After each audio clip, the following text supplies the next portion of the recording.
Hey, what's up? Welcome to another edition of the Mandatory Live Show. If you like the content, make sure to hit that like and subscribe button. Also, follow us on our social media channels. We're at the Mandatory TKO. And remember, if you hit that like and subscribe button, it helps the channel grow. Thanks so much for rocking with us if you already have subscribed to the show. But if you haven't, we definitely appreciate you. And of course, we are going to be getting into a bunch of fights. Before we get into obviously Jake Paul, Mike Perry, Amanda Serrano, Stevie Morgan, I do also want to mention there's another fight that we're probably not going to talk about too much, but I think it might be the fight of the night, and that's Junto Nakatani and Vincent Astrolabio. Um, I think that's going to be a banger, Brian, an absolute banger. I think Junso Nakatani will make it a banger. I think Astrolabio, heavy underdog. He's good. Like he's one of these dudes. He's better than his He record suggests. A lot of people thought that he beat Maloney a couple fights ago, but That's still a tough fight. I think Nakatani will get the knockout. me too. However, I think Vincent Astrolabio, he has a really good jab and he knows how to cut off the ring, and his power is also underrated as well. So I think it's going to be actually a really good fight for a guy like Nakatani. That's why I say it's going to be a banger, because a guy like Vincent, like, he's not afraid to bang. And if he uses his jab, he can make the fight pretty interesting. People want Nakatani to fight Bam Rodriguez. Um, I don't know if there's a roadmap to that currently. You Just would like hope so. just promotionally, right? Not even from the standpoint of like, oh, could they actually fight each other because of weight? No, like they could figure that part of it out. But God, if that fight were to if that fight were to happen, that would be like no bullshit fight of the year contender.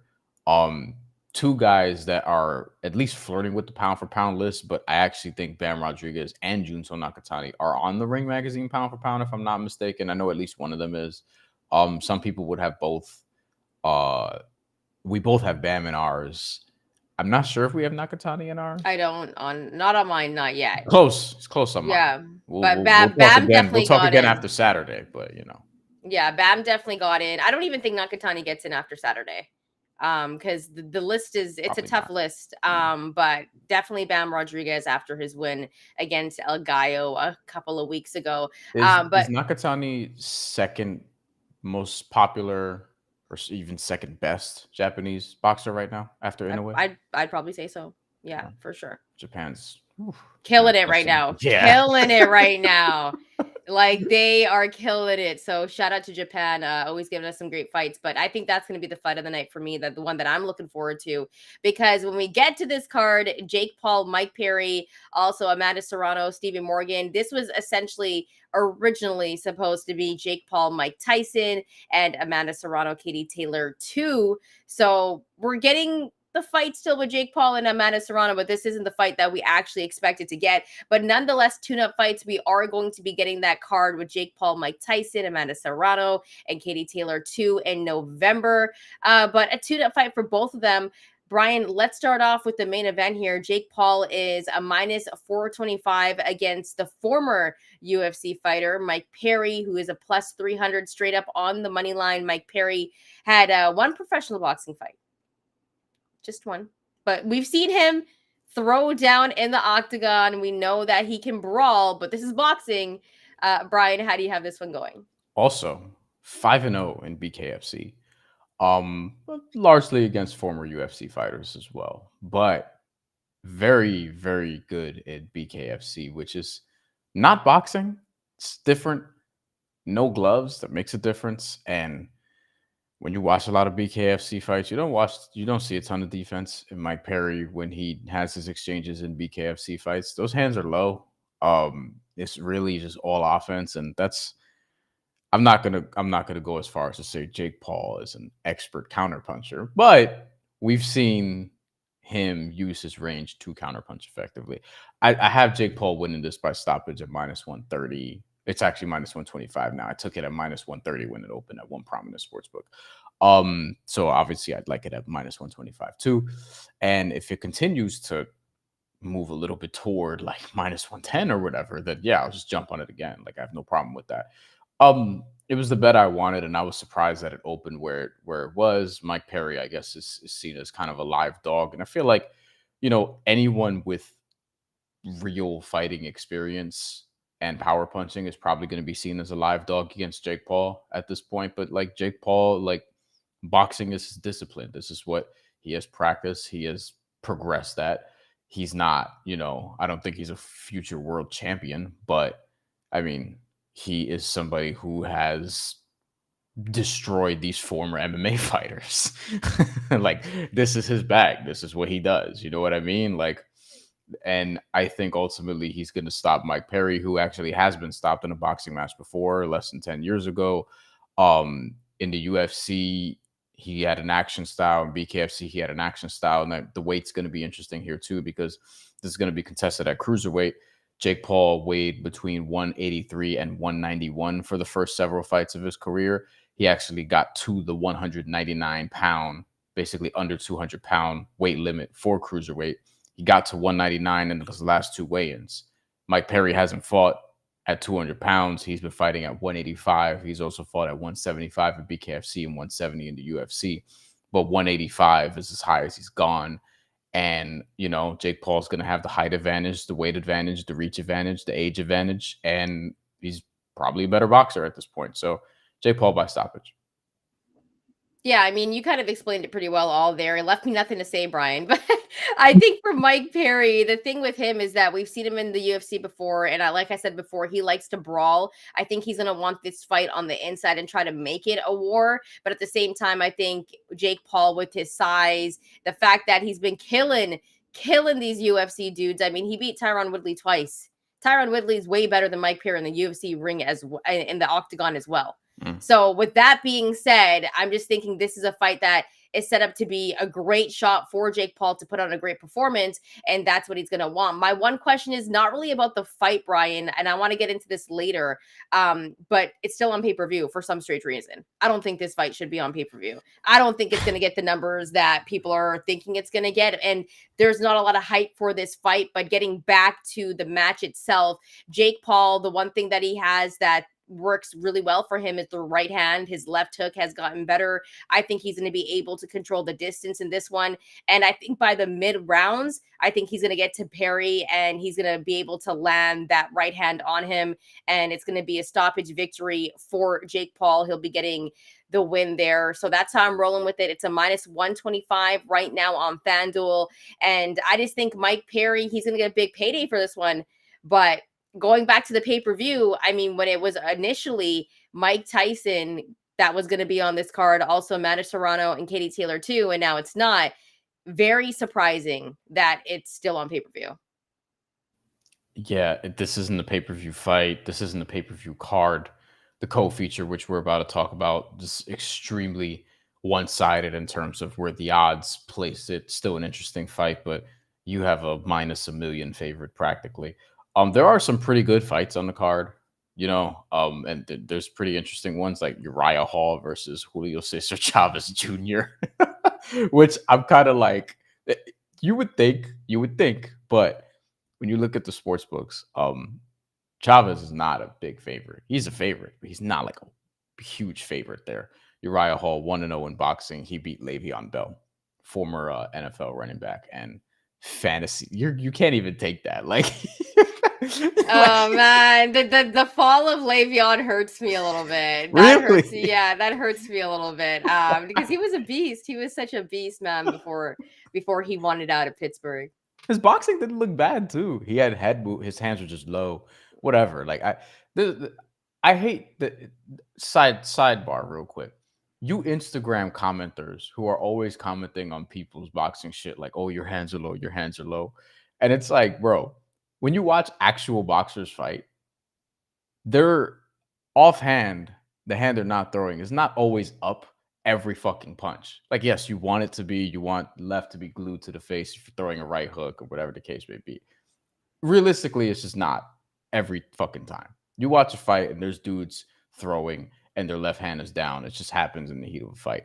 So But I I think just Le'Veon was just defensively irresponsible, and that comes with just conditioning too. it's not specifically That's Le'Veon a Bell. It's yeah, just that's a just conditioning. That to me, that if for boxing, that's a conditioning thing, yeah. right? That's a skill thing. So it's like for Le'Veon, obviously, I don't know why we're talking about Le'Veon Bell on this on this He's on live, the but card. He's yeah. on the card. But I mean, like, you know what I mean? It's not the one that I think people are going to be like shouting out to watch or anything like that. I mean, are you going to be looking forward to watch Le'Veon back in the ring?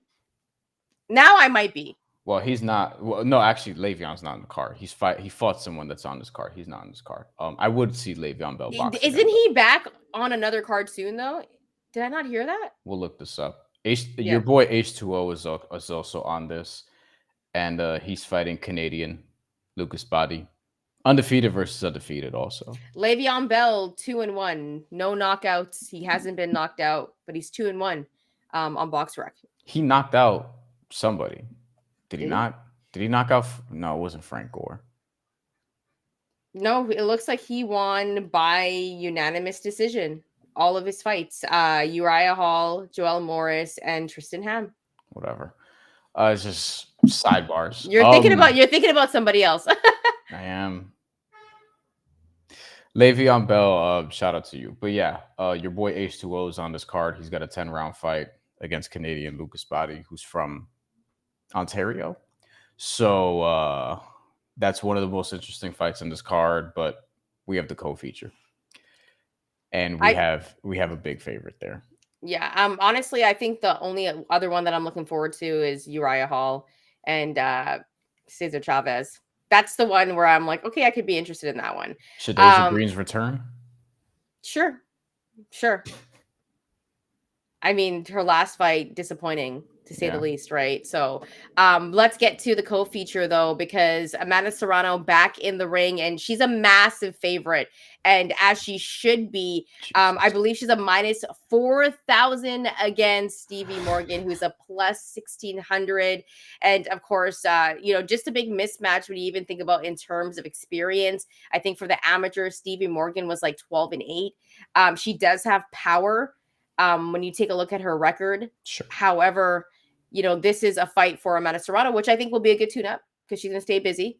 Expected to fight Katie Taylor again in November. The line is crazy, though. Bryan, a lot of sports books haven't put up yet alternate group round betting or method of victory for this specific fight. Thursday, what are we doing? Yeah. I just took a look at FanDuel, not up on there, not up on DraftKings either, if I'm not mistaken. But hopefully by Friday, it'll be a little bit better. But how are you betting this one? And I believe you found it on another sports book. How you can bet this one? Another prominent sports book that I won't mention because they don't sponsor this program either. Amanda Serrano is fighting a woman named Stevie Morgan, who is a businesswoman from Tampa. I sent you a video yesterday introducing herself and one of her businesses from a few years ago. This is before she turned pro. Kind of likable, I guess, if you want to say that.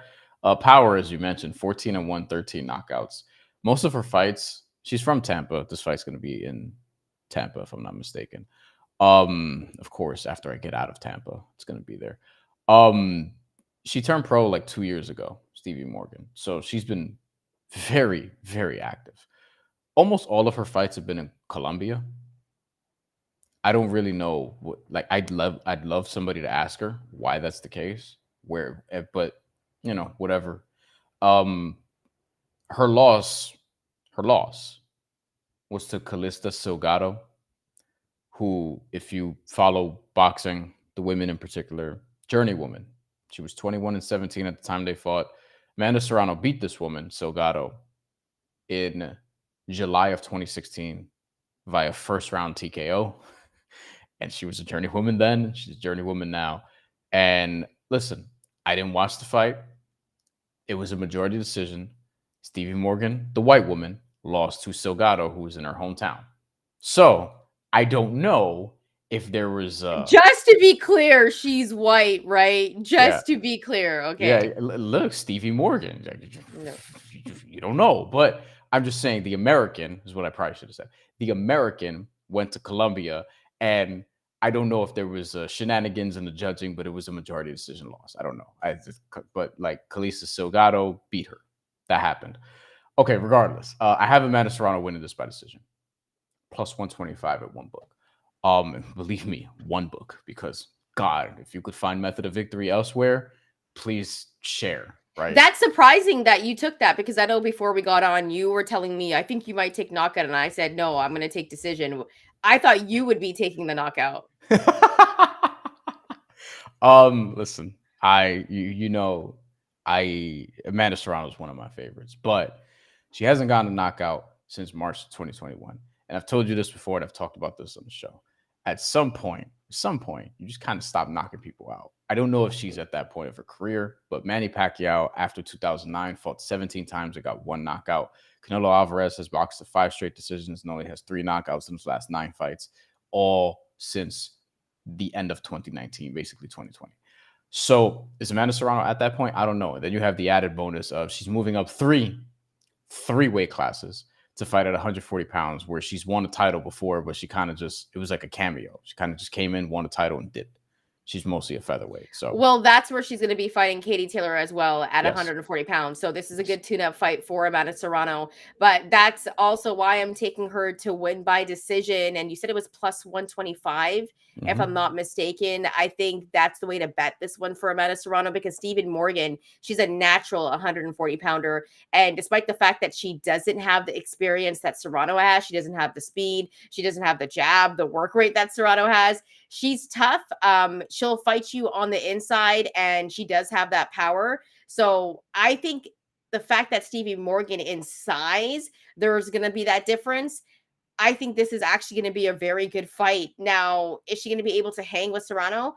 I don't think so. I think Serrano's going to dominate in every aspect of this fight, but I think Stevie Morgan, because of her size, she's going to make this interesting. Also, because she does have power. Like, let's be serious here. You never know what could happen in boxing. And she does like to come forward. She does like to control distance. Just off the videos that I have seen, and I'm not going to lie to you, there wasn't a lot of footage on Stevie Morgan. Like, I had to search this.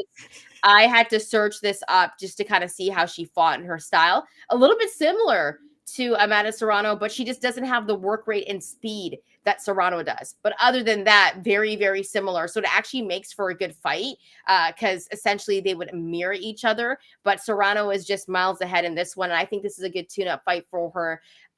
Let's get to one comment. IMPK13 actually has a great comment here. Friend of the show, IMPK13, we appreciate you. Does Serrano need a knockout here? I don't think she does. I think Serrano at this point has established the fact that she is, if you're going to go with Clarissa Shields, sure, because you could say that she's the best women's boxer right now. Or even boxer. Like, you could put her on a pound for pound list. Like, let's be real here. You could put Serrano on a pound for pound list. Yep. Whichever way you want to go. She is a face of boxing, not just women's boxing, a face of boxing. I don't think she needs the knockout. I really don't, because I think her name just holds itself. Would it be dope if she got the knockout? Yes. Then there would be even more of a buzz. But I don't think she needs one at this point in her career. What about you, Bryan? What do you think? She hasn't gotten a knockout in 7 or 8 fights in over 3 years. It'd be nice, but considering that, 2 major things. Moving up 3 weight classes to 140 pounds to fight somebody who's naturally bigger. There's no age advantage here, by the way. Stevie Morgan just turned pro late, which happens more often in women's boxing because they're only now starting to get more of the shine that they deserve. Isn't she 35 or something? If I'm right, not mistaken? both of them. So, but the point is, Serrano's moving up 3 weight classes to 140, and this is 10 2-minute rounds. She's been fighting for 3-minute rounds. She's been fighting for 12-round fights. Now, this wouldn't be a 12-round fight because it's not a title match. The undisputed featherweight title is not on the line.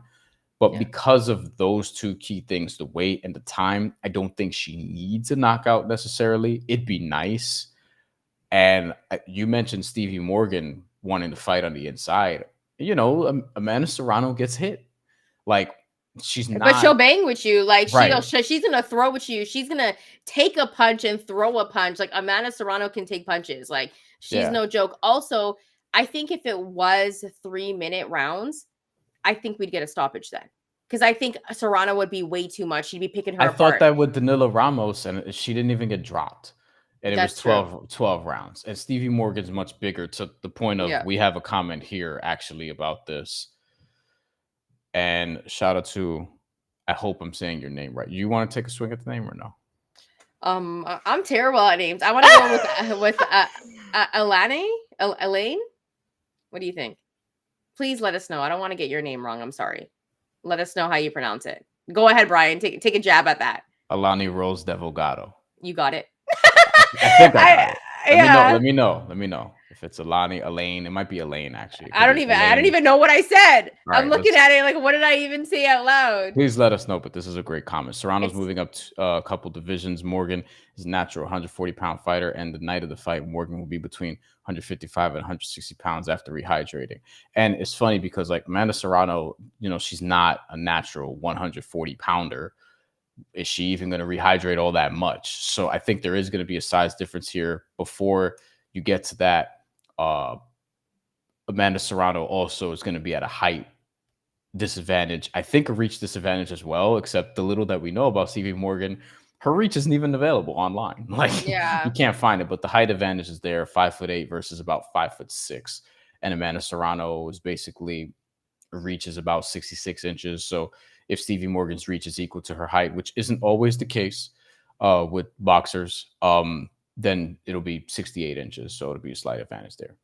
Yeah, I actually think this is going to be a pretty entertaining fight. I think Serrano is going to put on a really good performance, and to be honest with you, if this is the performance that she needs to fight a 140 pounder, who, as you like, the rehydration will be different. Like, will she come in as a weight bully? Probably. I would try to do that. But I'm just saying, We've like, before established she that on this fights. show before. Yeah. Exactly. But I was gonna say, like, if that's what it is, and this is the fight that she has before Katie Taylor at 140 pounds, I'm not mad at that. I think that's good. No, I think this is a good look. Stevie Morgan has a good record. I can't speak to her resume because I mean it doesn't look like there's a lot of impressive fighters there. But to be honest, I mean, you know, it's not. This is a weight class where it's not easy to get fights. I think part of why I would love to ask her this. Part of why she's gotten a bunch of her fights in Colombia is probably because it's been difficult to get fights, and you know, for whatever reason, she's gone down there. I'll say one thing. Stevie Morgan, 13 knockouts out of her 14 wins. Not a lot in terms of footage, like, of what I could find on YouTube. A lot of first round And knockouts. also, you know, a lot of her fights were in Colombia. However, if I'm Stevie Morgan, I have nothing to lose. Like, this is her shot, and she could put on a great performance. Like, if I'm Stevie Morgan, this could be her chance to, like, really be entertaining and really take it to Amanda Serrano, because if you just based off the footage that I saw, she likes to come forward. She can bang on the inside. You know, she wants to cut off the ring, but she just doesn't have that speed and work rate that Serrano has, just off what I saw. And there wasn't a lot, but she has nothing to lose. So this could be one of those fights where it's like, yo, I got nothing to lose. I'm gonna go all in. It could be one of those type of situations. So that's scary, right? When you're fighting a fighter I'm like not, that, that's scary. I'm Like, not. everyone's like, we've seen before favorites lose. So it's not to say, and in boxing, anything can happen. And when you think about the weight difference, you think about the fact that Stevie Morgan's a natural 140 pounder. Amanda Serrano isn't. Not to say that Serrano's going to lose, but Stevie Morgan has nothing to lose in this fight except for growing her name to be bigger and possibly getting another fight down the road if she fights really well. And if she beats Serrano, upset of the year. More than a year. Yeah, it would be insane. Like it would be 4,000. Like, oh my god. That's legitimately not even making this up. That's actually Buster Douglas, Mike Tyson territory, because I was famously 42-1.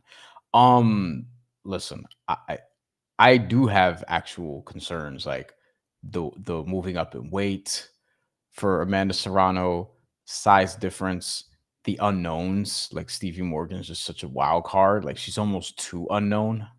You know what I mean? Like this is almost like some 1980s shit where it's like, who are they fighting? Like this person's fought in Colombia. You don't know anything about them. You know, they The only train thing, yeah, 6 times a day and shit. Like you don't, like you just don't know. it's And then scary. It's definitely scary. and Amanda Serrano gets hit. Like you've seen her in brawls, like she, you know, her head be swelling up, she black eye, whatever. Like she's awesome. She's one of the best volume punchers and body punchers in all of combat sports. Man, woman, doesn't matter. Doesn't matter. Yeah. She is amazing, but she does get hit.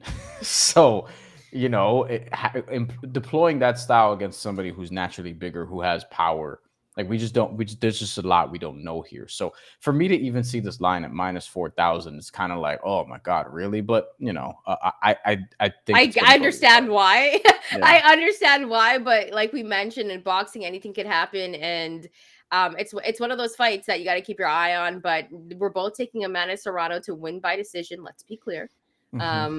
And let us know how you're going to be betting that fight as well.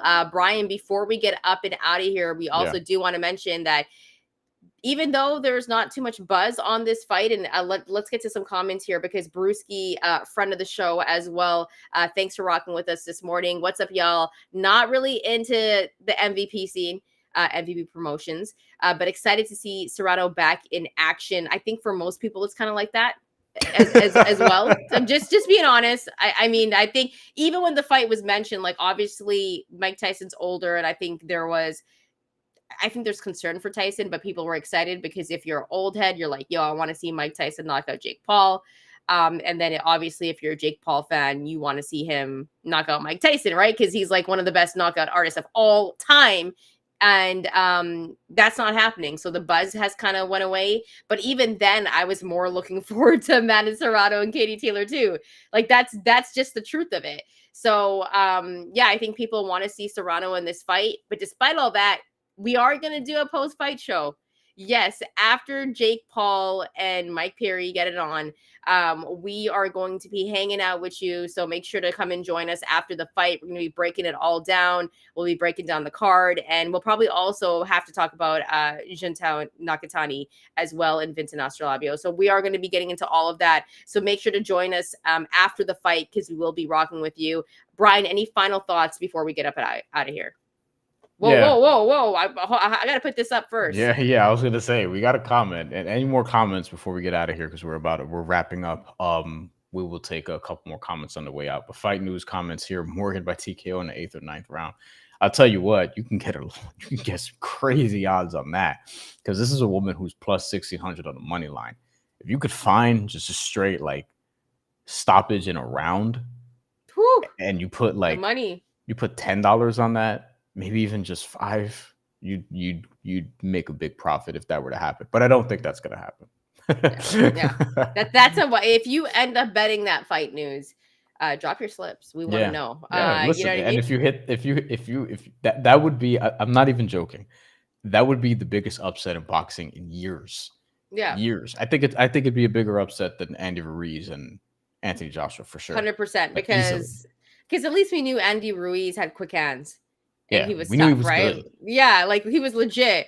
I think a lot of shit about Stevie Morgan. She could be a bit like we've seen a little bit of footage, and I sent you the video of her talking about her businesses in Tampa. I thought it was an ad, and then I'm like, wait a minute, is this Stevie Morgan? I thought I was waiting for the YouTube ad to stop. I was like, oh, and then I realized it was Stevie Morgan. And I was like, look, this is crazy. Yeah, and it's just like, she could be amazing. She could be dog shit. Like people like who knows at this point. But Amanda Serrano, she's been a big, massive favorite before and has taken care of business. So we'll just assume that the same happens here. Yeah, make sure to rock with us. Post-fight show, we'll be here. We'll be taking your comments and hanging out. And make sure to follow us on our social media channels. We're at the Mandatory TKO. And also hit that like and subscribe button, because it helps the channel grow. By the way, you can find us on the audio side. If you ever miss these lives and say you don't have YouTube around anywhere, you can also listen to us wherever you stream your audio. Thanks so much for rocking with us. We'll be back with you on Saturday. Enjoy the rest of your week.